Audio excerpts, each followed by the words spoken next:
अस्सलाम वालेकुम जी, मैं हूं मुनीर अहमद सिरात रियल एस्टेट एंड बिल्डर के प्लेटफॉर्म से। आज हमारा जो टॉपिक है वो ये है कि don't sell your build properties in Bahria town Karachi 1। Bahria town Karachi में अगर आपके पास बनी बनाई प्रॉपर्टी है, शॉप है, ऑफिस है, अपार्टमेंट है या विला है, उसको बिल्कुल भी सेल ना करें। ये आपके लिए बिल्कुल भी मौजू नहीं होगा। उसको रखें, उसके जो जो समरात होंगे, जो जो उसके पॉजिटिव पॉइंट्स होंगे, जो जो आपको उनसे बेनिफिट्स होंगे, उसके बारे में आज हम डिस्कस करने जा रहे हैं। बहुत सारे लोग जो प्रॉपर्टी होल्ड रखते हैं, जो प्रॉपर्टी जिनके पास यहाँ पे है, वो किसी ना किसी तरीके से बिल्कुल भी आप कह सकते हैं कि सेटिस्फाइड नहीं है, परेशान है, मायूस है। मुल्क की सूरत हाल, सियासी सूरत हाल, इकोनॉमिकल सूरत हाल, तमाम की तमाम चीज़ें प्रॉपर्टी के ऊपर डायरेक्टली इम्पैक्ट करती हैं। क्योंकि जो प्रॉपर्टी बंदा परचेज़ कर सकता है या जो बंदा प्रॉपर्टी परचेज़ करने की सख्त रखता है, वो डायरेक्टली मुल्क की सूरत हाल से इम्पैक्ट होता है। एक बिजनेसमैन, एक कोई भी इंडस्ट्रियल बंदा या कोई भी पैसे वाला बंदा, जब मुल्क की सूरत हाल इस नौयत की होती है तो उसके ऊपर डेफिनेटली असरात होते हैं। और जब उसके ऊपर असरात होते हैं तो मार्केट, जो प्रॉपर्टी की मार्केट, उसके ऊपर भी असरात होते हैं। सूरत हाल ये बन चुकी है कि हर बंदा इस वक्त अपनी प्रॉपर्टी को गले से उतारने के चक्कर में है। जो प्रॉपर्टी 2 महीने पहले 2 करोड़ की थी, जो 4 महीने पहले 2.5 करोड़ की थी, वो अभी 1.5 करोड़ की हो चुकी है। डे बाय डे प्रॉपर्टी के रेट इंक्रीज़ होने के बजाय डिक्रीज़ हो रहे हैं, जिसकी वजह से लोग ये सोच रहे हैं कि यार अगर हम मज़ीद होल्ड करेंगे तो हमारी प्रॉपर्टी मज़ीद डाउन ही ना चली जाए। लेकिन ऐसा बिल्कुल भी नहीं है। इसमें आपको पैनिक होने की, परेशान होने की बिल्कुल भी ज़रूरत नहीं। सबसे पहले तो अगर आप होल्डिंग कैपेसिटी रखते हैं तो ये आप ये समझें कि ये प्रॉपर्टी आपके पास 1 साल के लिए है ही नहीं। इसको भूल जाएँ, इसको बिल्कुल भी ना बेचें। अगर आप बेचेंगे तो आप खसारा उठाएंगे, नुकसान उठाएंगे। सबसे पहली रीज़न, इस वक्त जो मार्केट है वो सेलिंग के लिए मौजू बिल्कुल नहीं है, क्योंकि आप बिलो द लाइन जाके प्रॉपर्टी सेल कर रहे हैं। 2 महीने पहले जो प्रॉपर्टी आपकी 20 रुपए की थी, अभी 15 रुपए की है। जो 4 महीने पहले आपकी 25 रुपए की थी, वो प्रॉपर्टी आपकी इस वक्त की मार्केट में 15 रुपए की नहीं बिक रही। उसकी सबसे बड़ी वजह ये है कि मार्केट में सेलिंग बहुत ज़्यादा हो चुकी है। हर बंदा मार्केट में सेलर है, हर बंदा अपनी प्रॉपर्टी बेचने के लिए निकला हुआ है। बायर मार्केट में है नहीं, जिसके पास पैसा है वो भी डरा हुआ है कि मैं प्रॉपर्टी परचेज़ करूँ, मज़ीद नीचे ना चली जाए, मज़ीद उसमें डाउनफॉल में ना चली जाए। तो इस वजह से सेलिंग ज़्यादा होने की वजह से, सप्लाई ज़्यादा होने की वजह से मार्केट में प्रॉपर्टी की प्राइसेस डाउन है, जो कि डेफिनेटली टेम्परेरी है, एक आर्जी है। कुछ टाइम के बाद आपका जो घर है वो बेसिक नीड है, डेफिनेटली उसकी डिमांड इंक्रीज़ होगी और चीज़ें आपकी महंगी होनी शुरू हो जाएंगी। अगर महंगी नहीं भी होती तो अपनी बॉटम लाइन पे जाके रुक जाएंगी। दूसरी सबसे बड़ी वजह, मार्केट में लोगों का इत्मीनान ना होना। अब एक बंदा होल्डिंग कैपेसिटी भी रखता है, उसके मामलात भी बज़ाहिर बिल्कुल ठीक चल रहे हैं, लेकिन वो प्रॉपर्टी सिर्फ इस वजह से परचेज़ नहीं कर रहा कि वो प्रॉपर्टी परचेज़ करेगा, प्रॉपर्टी परचेज़ करने की वजह से उसका पैसा स्टक हो जाएगा, कहीं वो अपने दूसरे मामलात को कंटिन्यू ना कर पाए और वो नुकसान में ना चला जाए इनडायरेक्टली।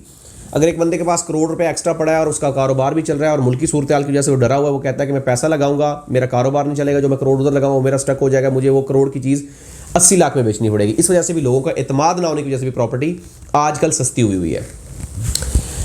अब अगली बात कि प्रॉपर्टी क्यों नहीं बेचनी चाहिए और अगर नहीं बेचेंगे तो क्या फ़ायदा होगा। सबसे पहला, कंस्ट्रक्शन कॉस्ट, जो सबसे बड़ा जिन है जो बोतल से निकल चुका है। इस वक्त कंस्ट्रक्शन की प्राइसेस इतनी ज़्यादा हो चुकी हैं, इतनी ज़्यादा हो चुकी हैं कि आपसे कंस्ट्रक्शन रेट कंट्रोल ही नहीं हो रहा।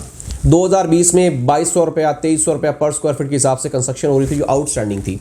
आज 2023 में 2 साल 2.5 साल के बाद सिचुएशन ये हो चुकी है कि 5000 6000 को टच कर चुका है। मतलब 200 गुना रेट इंक्रीज़ हो चुके हैं। आपको क्या लगता है कि आने वाले 2 सालों में ये 5000 या 6000 पे रुकेगा? बिल्कुल भी नहीं है। 7000 8000 पे पर स्क्वायर फीट के रेट से कंस्ट्रक्शन चली जाएगी, क्योंकि सरिया महंगा हो रहा है, सीमेंट महंगा हो रहा है। मुल्क में गुर्बत होने की वजह से आपकी लेबर कॉस्ट इंक्रीज़ हो रही है। सब चीज़ें आपकी महंगी से महंगी होती जा रही है। कोई भी चीज़ आपके कंट्रोल में नहीं, क्योंकि इनसे डायरेक्टली आप कुछ भी नहीं कर सकते। इनडायरेक्टली चीज़ें हैं, थर्ड पार्टी इसको कंट्रोल कर रही है। डॉलर की वजह से प्राइस में फ्लक्चुएशन हो रही है। आप जितने भी अच्छे हो, जितने भी आप ज़्यादा चीज़ों को कंट्रोल कर रहे हो, लेकिन डॉलर जैसे फ्लक्चुएट होता है, आपकी इकॉनमी उसी टाइम ही डगमगाना शुरू हो जाती है। इस वजह से जो आपकी प्रॉपर्टी के ऊपर इनडायरेक्टली इंपैक्ट करेगा वो आपकी मटेरियल कॉस्ट करेगी। अब material cost day by day महंगा हो रहा है। आपकी प्रॉपर्टी महंगी नहीं होती, डजंट मैटर, लेकिन अगर आपने कोई प्रॉपर्टी बना ली, उसको लेके छोड़ दिया, आप उसको रखें, 2 साल के बाद कंस्ट्रक्शन इंफ्लेशन की वजह से उसकी प्राइस इतनी ज़्यादा हो चुकी होगी कि आपको वो तकरीबन 20 to 30% प्रॉफिट दे जाएगी।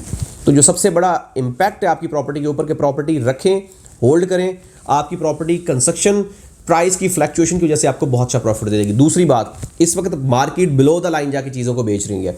आप वेट करें, मार्केट में बेहतरी आएगी, मुल्क की सूरत हाल बेहतर होगी, सियासी सूरत हाल बेहतर होगी। इलेक्शंस के बाद डेफिनेटली इंशाल्लाह लोगों का एतमाद होगा, लोग रूटीन में आएंगे, प्राइस आपकी बॉटम लाइन पे आ जाएगी। अगर बॉटम लाइन से ऊपर नहीं तो बॉटम लाइन पे तो डेफिनेटली रुकेगी।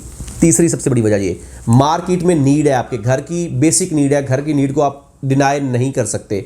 अभी लोग जो रुके हुए हैं, डेफिनेटली कल को जब मार्केट में स्टेबिलिटी आएगी, मार्केट चलना शुरू हो जाएगी, यही लोग चीज़ें परचेज करेंगे। जब लोग चीज़ें परचेज करेंगे, सप्लाई कम होगी, डिमांड ज़्यादा होगी, ऑटोमेटिकली रेट इंक्रीज़ हो जाएंगे। बनी बनाई प्रॉपर्टी आपको नुकसान नहीं देती। बनी बनाई प्रॉपर्टी आपकी वो इन्वेस्टमेंट है जो पड़ी पड़ी इंक्रीज़ होना शुरू हो जाती है। आप एक एग्जाम्पल के तौर पर शॉप परचेज कर लेते हैं, 10 साल के बाद अगर आप उसको रेंट को छोड़ दें, साइड पे कर दें, 10 साल के बाद 10 लाख वाली चीज़ आपकी 10 करोड़ की हो चुकी होती है। तो बनी बनाई प्रॉपर्टी के जो सबसे बड़ा फ़ायदा, उसके ऊपर आपको हिडन कुछ भी नहीं लगाना पड़ता। वो आपकी एक ऐसी मुर्गी है जो सोने के अंडे आपको देती रहेगी।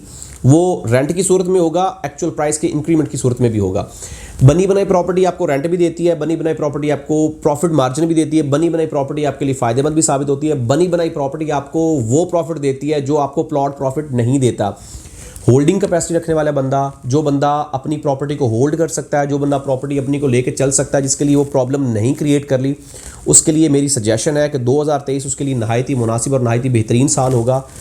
इस साल में जैसे इलेक्शंस हो गए, उसके 1-1.5 महीने के बाद मार्केट की सूरत हाल इंशाल्लाह रॉकेट होगी और आपके लिए डेफिनेटली फ़ायदेमंद साबित होगी। उसके बाद अगर आप बेचना चाहें, अपने पैसे को शफल करना चाहें, तो आप बिल्कुल कर सकते हैं। लेकिन उससे पहले मेरी सजेशन ये कि 6 महीने एटलीस्ट आप अपनी प्रॉपर्टी को होल्ड रखें, अपनी प्रॉपर्टी को कंटिन्यू करें। आपके लिए वो बहुत ज़्यादा मुफीद और फ़ायदेमंद साबित होगी, आपके लिए नहायत ही मुनाफे बख्श साबित होगी।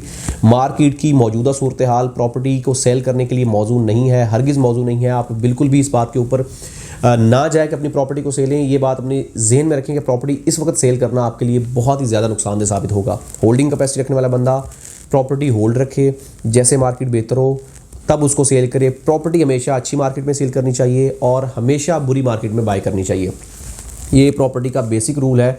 मज़ीद कोई भी इंफॉर्मेशन हो, आपको कोई भी किसी किस्म की भी इंफॉर्मेशन चाहिए हो, कोई भी चीज़ डिस्कस करना चाह रहे हो, कोई भी बात आप पूछना चाह रहे हो, हमारे दिए गए नंबर्स पर रब्ता करें। हमारा यूट्यूब चैनल ज़रूर सब्सक्राइब करें ताकि ये लेटेस्ट न्यूज़ अपडेट्स आप तक पहुँचती रहें। हमारी कोशिश होती है कि आपको बेहतर से बेहतरीन तरीके से गाइड करने की पूरी कोशिश कर सकें। मिलते हैं एक नई वीडियो के साथ। अल्लाह हाफ़िज़।